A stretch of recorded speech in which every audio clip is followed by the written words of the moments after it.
O Auditorio Municipal de Ribeira vestiuse de gala para acoller unha nova edición dos Premios Deporte Galego.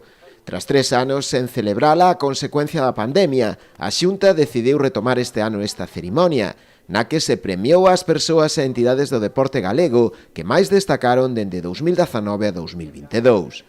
A gala contou coa presenza de numerosas autoridades, entre as que se atopaban o presidente da Xunta, Alfonso Rueda, que estivo acompañado polo vicepresidente segundo e conselleiro de Presidencia, Xustiza e Deportes, Diego Calvo, a conselleira de Políticas Sociales e Xuventude, Fabiola García, o secretario xeral para o Deporte, José Ramón Lete Lasa, ou tamén o alcalde da localidade, Manuel Ruiz. Na súa intervención, Rueda destacou o alto nivel do deporte galego nos últimos anos e o apoio que se fai dende a Xunta. Gracias sobre todo aos deportistas, porque efectivamente as administracións tiñamos que estar aí apoiando sempre o deporte, pero no momento en que máis falta facía, era justamente ese, donde todo se caía, onde facía falta arrimar o ombro todo o mundo, empezando polas administracións.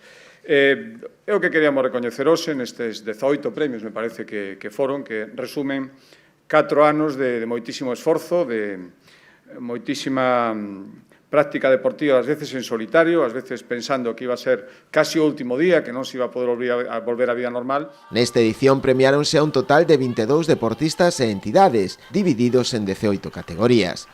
O premio á mellor deportista feminina foi compartido polas medallistas olímpicas Teresa Portela e Ana Peleteiro. A atleta ribeirense non puido estar presente na gala, aínda que enviou un vídeo que se emitiu durante a entrega.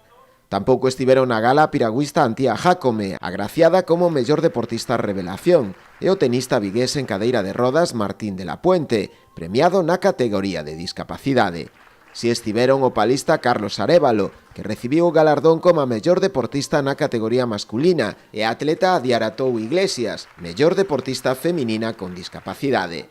Outro dos premiados foron o seleccionador español de baloncesto Miguel Méndez, como a mellor adestrador, o Club Cidade de Lugo Fluvial de triatlón e o Club Deportivo Burela Fútbol Sala, como a mellores clubs en categoría masculina e feminina respectivamente. Na categoría de discapacidade, os clubs premiados foron o Deportivo e o Lugo, polos seus equipos genuín. O Básquet Coruña foi recoñecido tamén como o club con mellor promoción da base. Nesta gala en Ribeira tamén se premiou o árbitro de tenis Manuel Franco e tamén as escolas de balonmán do Xiria e do Bueu Atlántico.